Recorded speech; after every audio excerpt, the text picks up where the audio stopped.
Put it back. 2:14 a.m. The kitchen light comes on.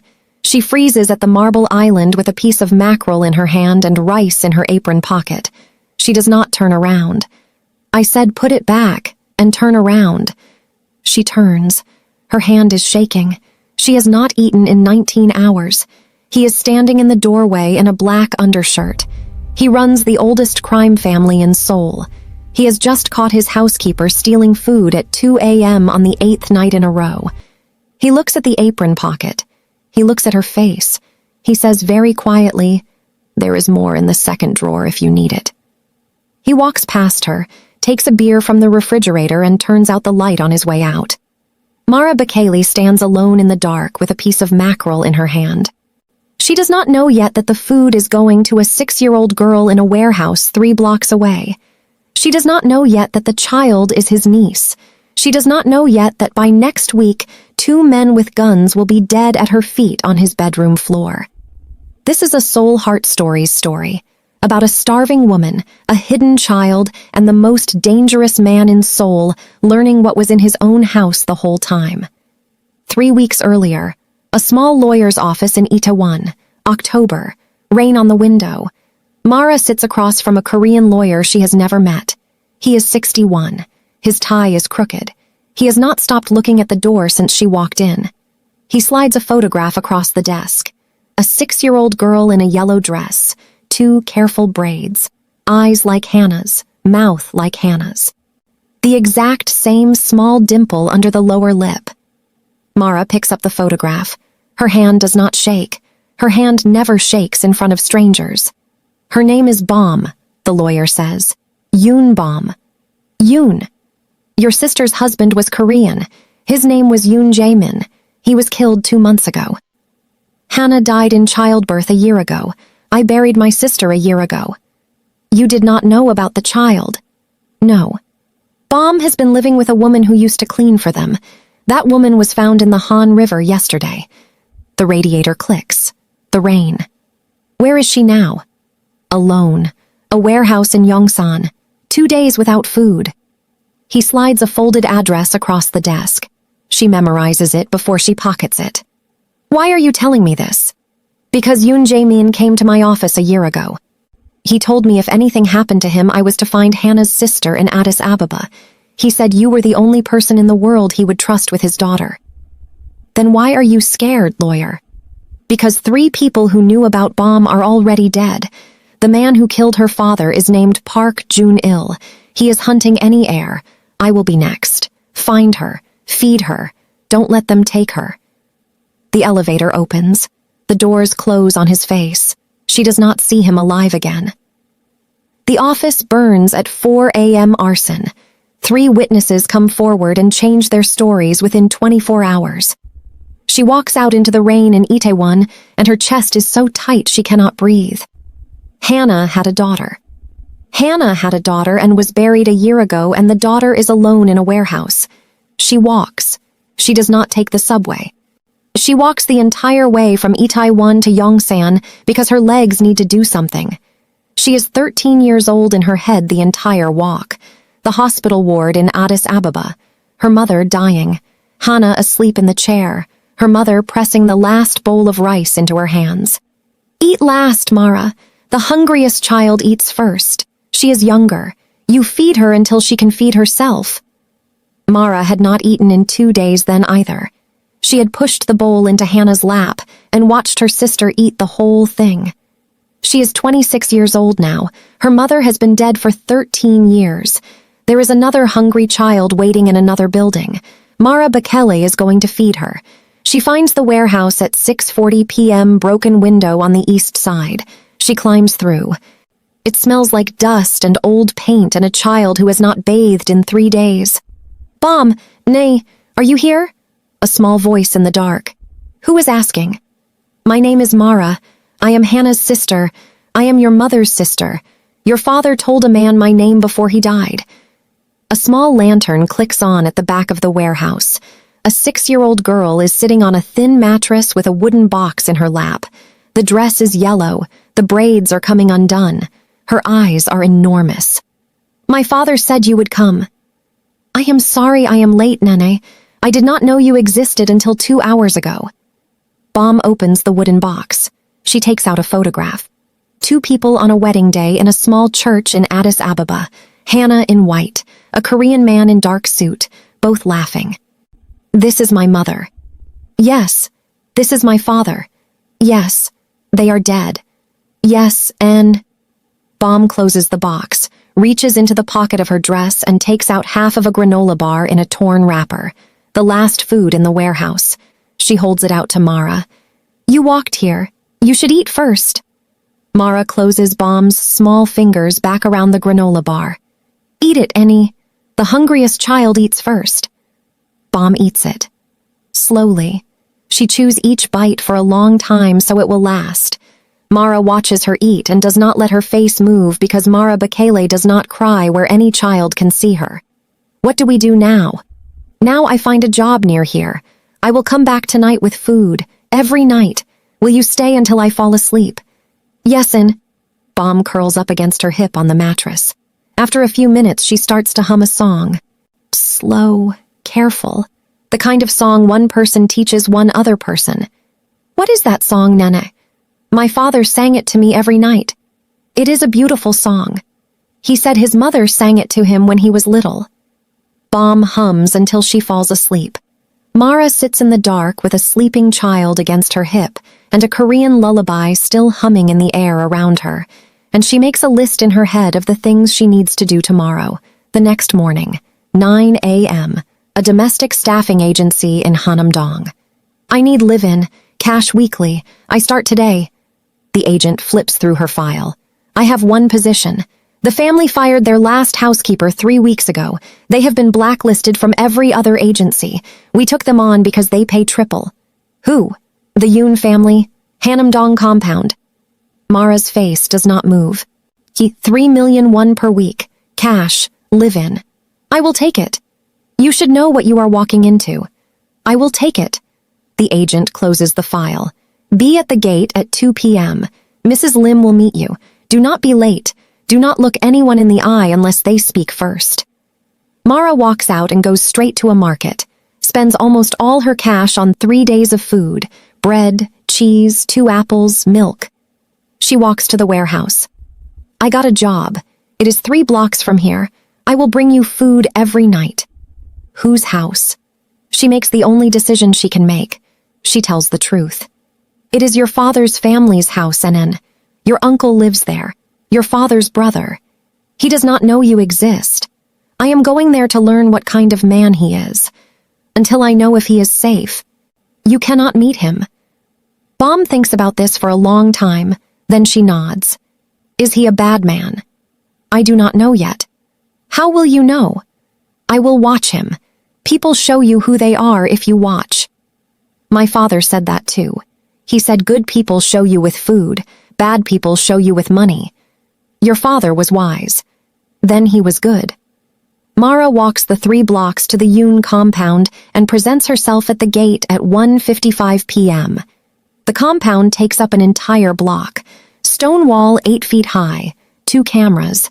A man in a black suit checks her name on a tablet without looking at her face. Mrs. Lim meets her at the service entrance. 55. Steel gray hair pulled back. The face of a woman who has run this house for 30 years. The family is in mourning. The eldest son is now the head of the house. His name is Yoon Kyung-ho. You will not speak to him unless he speaks first. You will not enter the east wing. No phones in the corridors. No leaving the compound after 10 p.m. The family is private. Is that clear? Yes, ma'am. One more rule. The most important. If you ever see anything in this house that you do not understand, you do not see it. Do you understand what I am telling you? Yes, ma'am. She is shown to her quarters at the back of the kitchen wing. A small room, a single bed, 1 window. Through the window, past the back garden, past the perimeter wall, she can see the broken roofline of the warehouse 3 blocks away through the trees. That night, she serves dinner for the first time. 8 men at the long table, all in dark suits. The kind of quiet that comes from a room full of men who have learned not to speak in front of strangers. At the head, a man in his mid-30s, pale from lack of sleep, a small white scar across the knuckles of his right hand. He does not look up when she sets his plate in front of him. He does not look up the entire meal. He eats half his portion and pushes the plate away. When the men leave, Mara wraps the leftover bulgogi in 3 layers of foil. She wraps the untouched rice. She slides them into the deep pocket of her apron. She has not eaten anything since the granola bar Bomb would not let her have. At 11:40 p.m., she slips out the kitchen door, crosses the back garden, climbs the perimeter wall at the corner where the lights do not reach, and walks 3 blocks through the dark to the warehouse. Bomb eats the bulgogi with both hands. Mara watches her and does not touch the rice. Her own stomach makes sounds it has not made in years. She gives Bomb the rice too. Bomb eats half and stops. "You eat some. I will eat at the house tomorrow morning, I promise." She lies. Bomb believes her. Bomb finishes the rice. This is the rhythm. Day 3, day 4, day 5, day 6, day 7. Every night the food, every night the wall, every night the lullaby. Every night Mara comes back to her small bed and presses her hand against her stomach to keep it quiet. She loses 2 pounds in the first week, then 3 more. Day 8, 2:14 a.m. The kitchen. The light comes on. Yoon Kyung-ho is standing in the doorway in a black undershirt. He has not slept properly in 8 months. He sees the foil. He sees the apron pocket. He sees her face. He does not call security. "There is more in the second drawer if you need it." He walks past her to the refrigerator, takes a beer, turns out the light on his way out. Mara stands alone in the dark with a piece of mackerel in her hand and a sentence she does not understand. He saw. He said nothing. Why? The next 4 nights. He is in the kitchen every night when she comes down. Always at 2 a.m., always with a beer, always silent. He never asks. He never looks at the foil. Night 12. He speaks. "How old is the child?" Her hand stops on the foil. "What child?" "You don't eat. You haven't eaten a full meal in 11 days. You are saving food for a child. How old?" Long silence. She turns to face him. 6. Boy or girl? Girl. He sets the beer down. "From tomorrow night I will leave the kitchen door unlocked at this hour. The East Garden camera will be off between 2 and 2:30 a.m. Do not climb the wall. You will hurt yourself." He walks toward the door. "Why are you helping me?" He stops without turning. "Because I had a brother who used to hide things from me. He had reasons. I learned to recognize the look on a person's face when they are protecting something they are willing to die for. You have that look." "I cannot tell you what I am protecting." "I know, and I am not asking. You will tell me when you are ready." He walks out. Day 13. Mara is dusting in the formal sitting room when Kyung-ho walks in. He stops in the doorway. "You have lived in this house for 2 weeks. Have you eaten anything from this house yourself?" "Some." "How much is some?" "Crackers. An apple."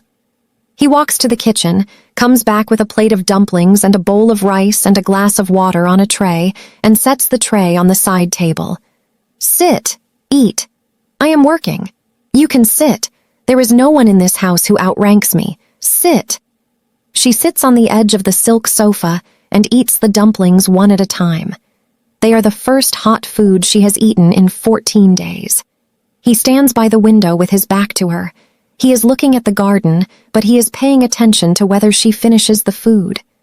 When she is done, he takes the tray. "Tomorrow you eat lunch with the kitchen staff. I will tell Mrs. Lim." "Why are you—" "Because I cannot stand watching a woman get thinner in my own house. That is the answer. Do not ask me again."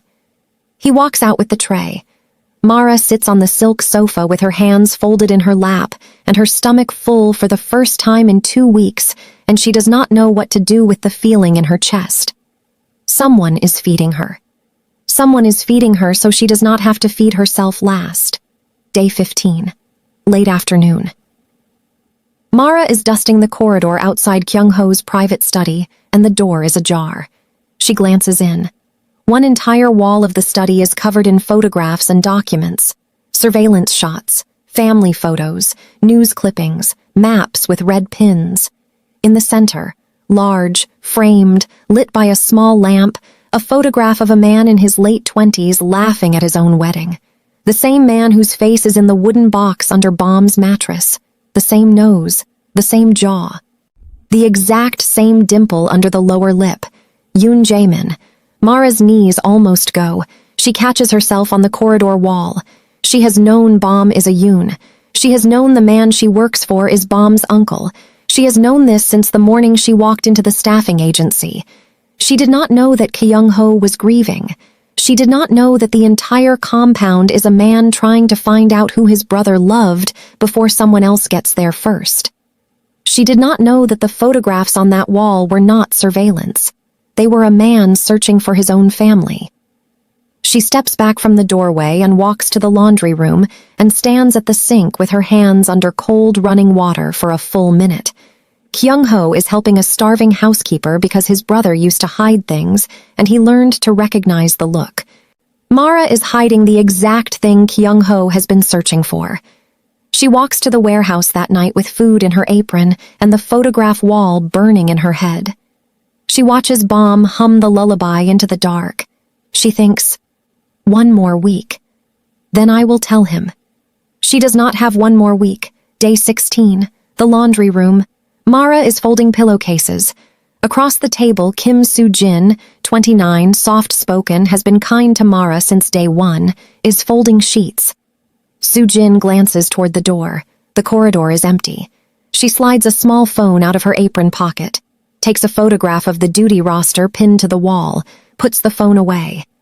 Mara does not stop folding pillowcases, but she is watching Soo-jin in the reflection of the brushed steel cabinet behind her. Soo-jin slides the phone out again, takes a photograph of the corridor outside Kyung-ho's study through the laundry room doorway, puts the phone away. Then Soo-jin sees Mara watching her in the cabinet reflection. The two women lock eyes through the steel for 1 full second. Soo-jin smiles softly. The same kind smile she has been giving Mara for 2 weeks. She says very quietly in English, "You should eat more, Mara. You're looking thin.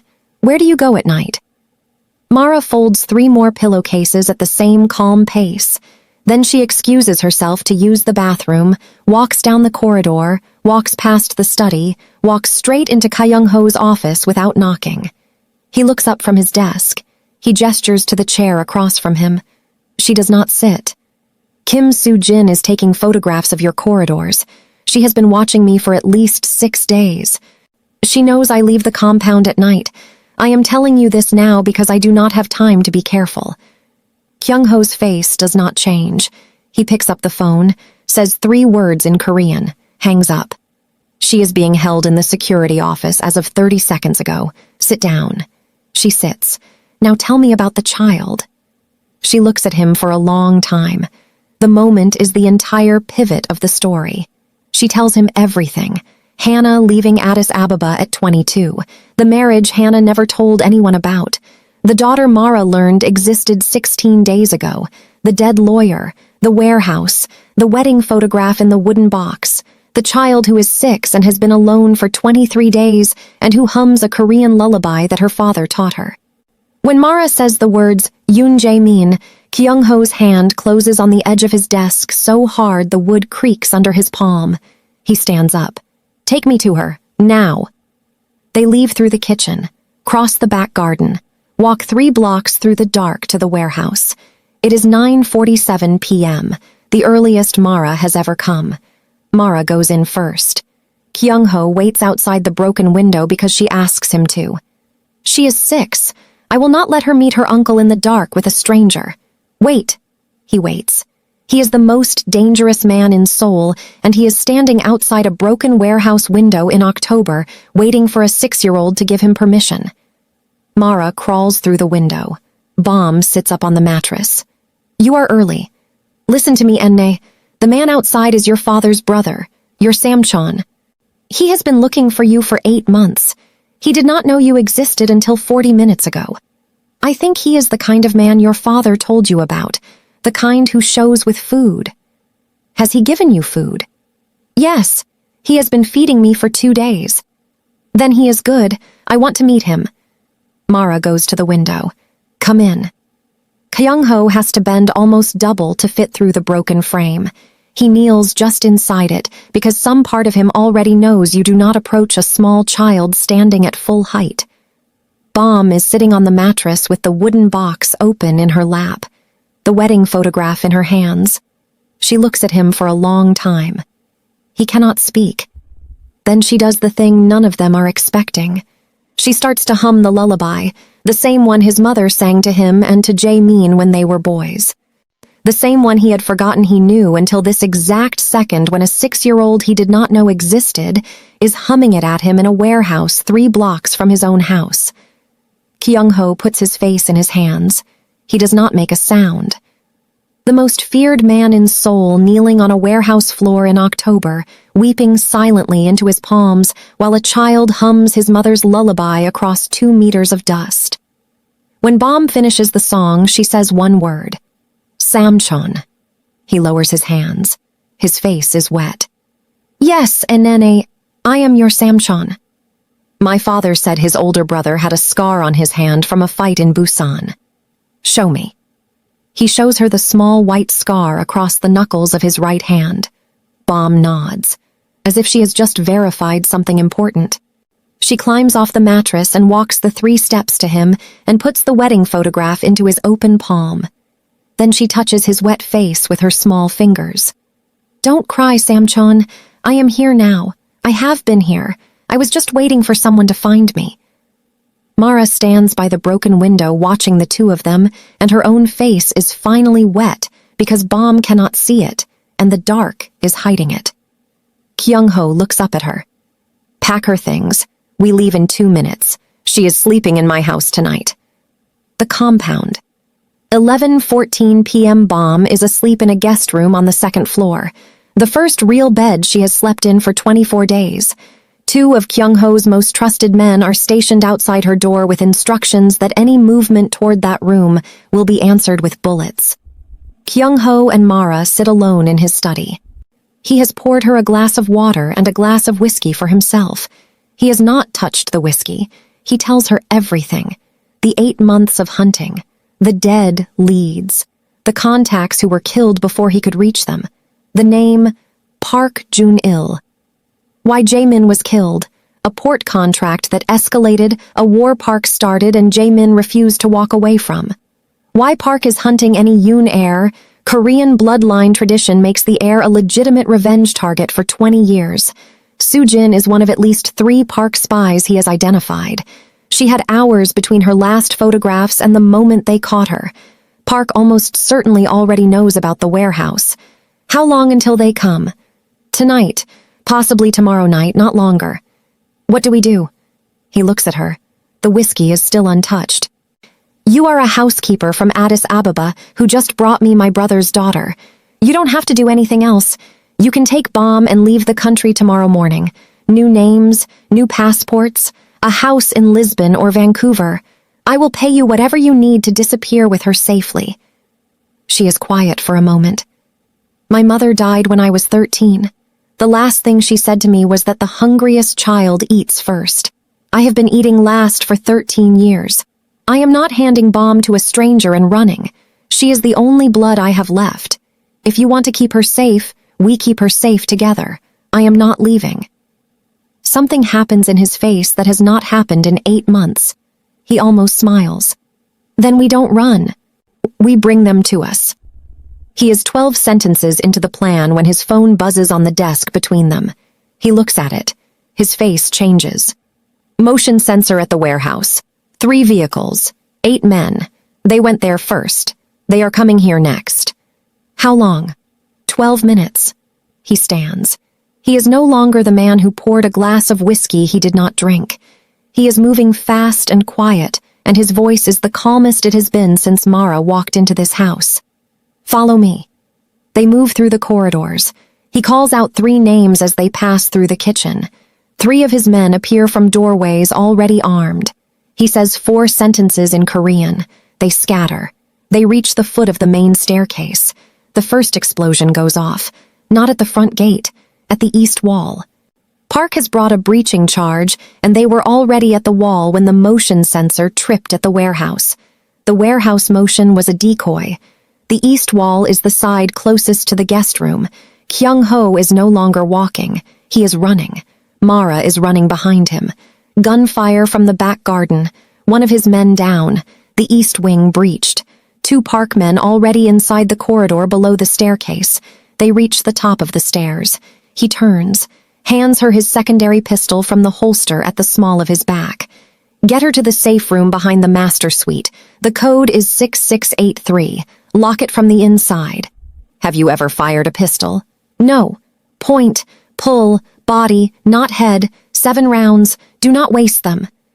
He turns and runs back down the stairs to buy her the seconds she needs. But Mara runs to the guest room. Bomb is awake. Bomb heard the explosion. Bomb is sitting up in the bed in a borrowed cotton nightgown, eyes wide, not crying, humming the lullaby softly to herself the way she hums it when she is afraid. Mara crouches in front of her. Bomb, listen to me. We are going to a safer room right now. I need you to be very quiet and very brave and very fast. Hold on to my neck. Do not let go. Bomb nods. Mara picks her up. Bomb weighs almost nothing. Mara holds the pistol in her right hand and Bomb against her left hip and runs down the corridor. Behind her, footsteps on the stairs. 2 men in dark clothing reach the top and turn into the corridor. She turns the corner into the master suite and shoves Bomb toward the floor on the far side of the bed. Behind the bed, on the floor, hands over your head. Do not come out for any voice that is not mine. Bomb drops behind the bed frame. The 2 Park men come through the master suite doorway. Mara fires. The first shot goes wide and chips a chunk out of the doorframe. The second shatters a lamp. The third catches the lead man in the upper chest. He stumbles but does not go down. The fourth catches him in the stomach and he goes down. The fifth catches the second man in the shoulder and spins him sideways. The sixth misses. The pistol clicks empty on the 7th. Both men are still alive. The lead man is bleeding heavily and trying to crawl toward his weapon. The second man has dropped his pistol when his shoulder spun and is reaching for it with his good hand.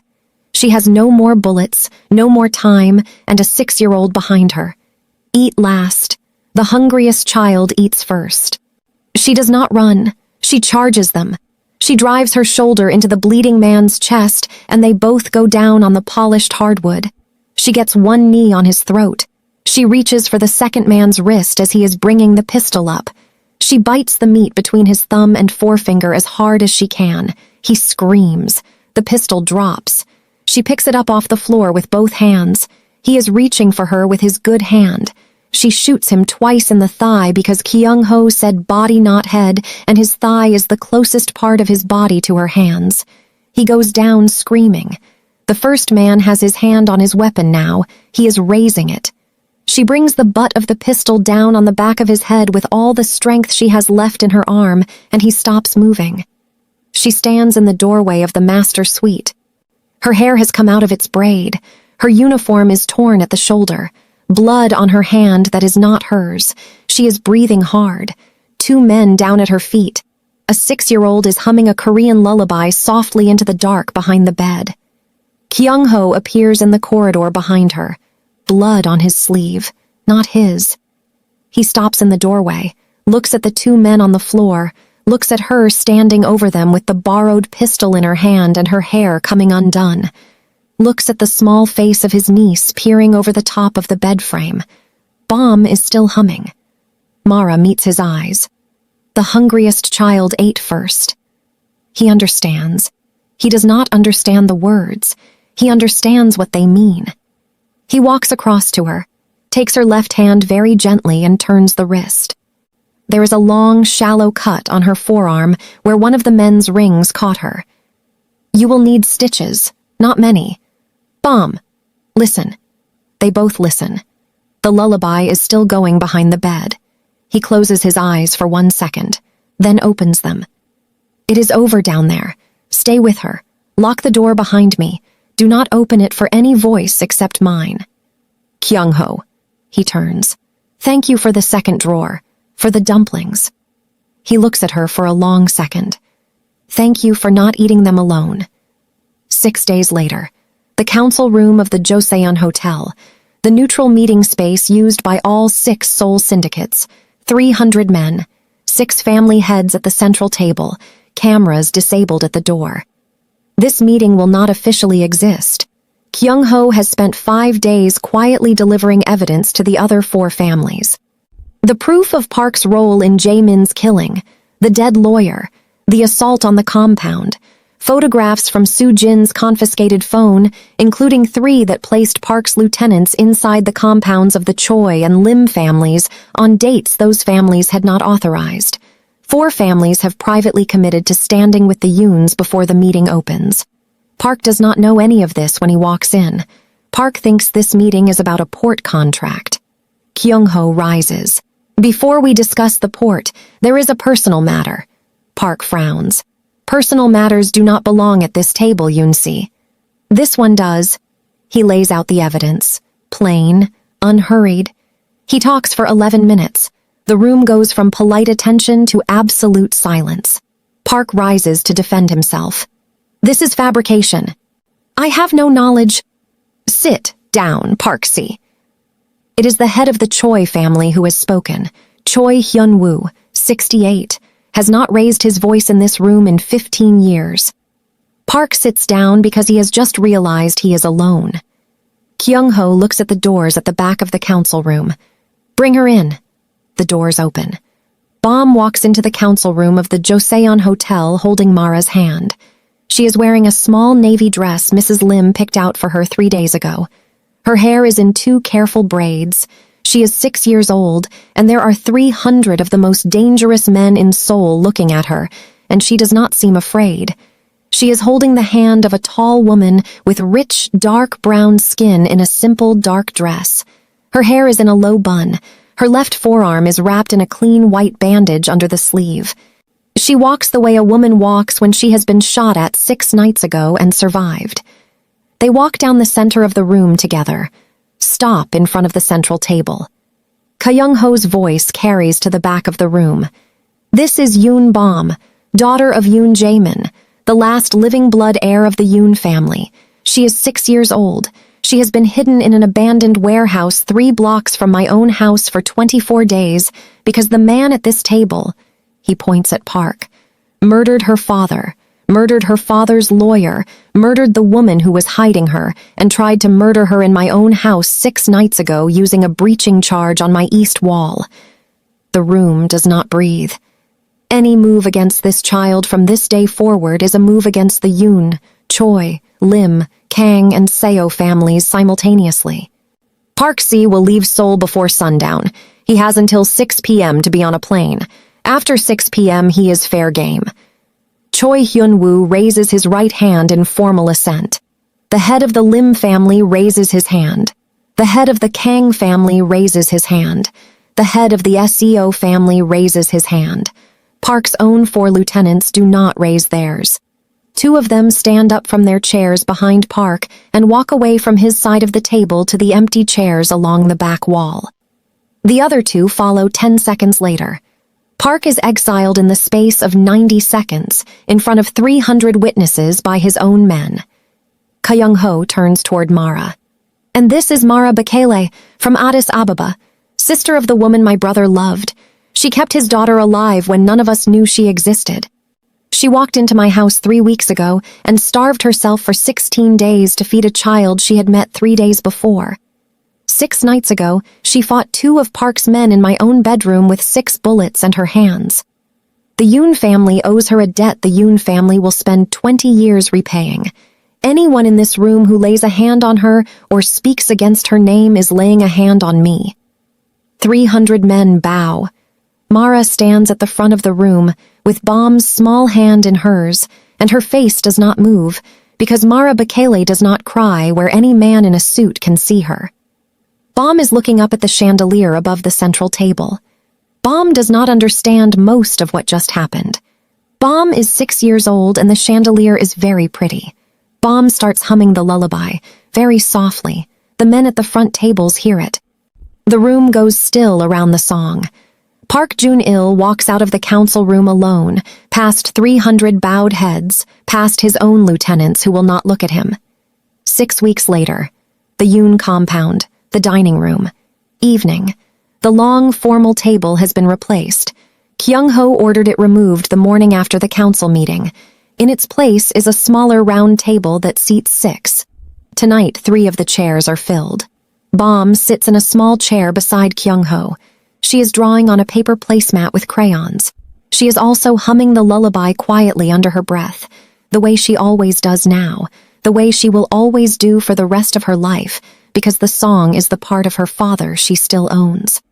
Mara comes in from the kitchen carrying a serving dish, injera and doro wat, Ethiopian food, her mother's recipe, Mrs.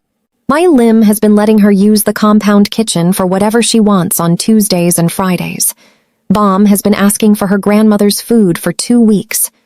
Mara sets the dish in the middle of the round table.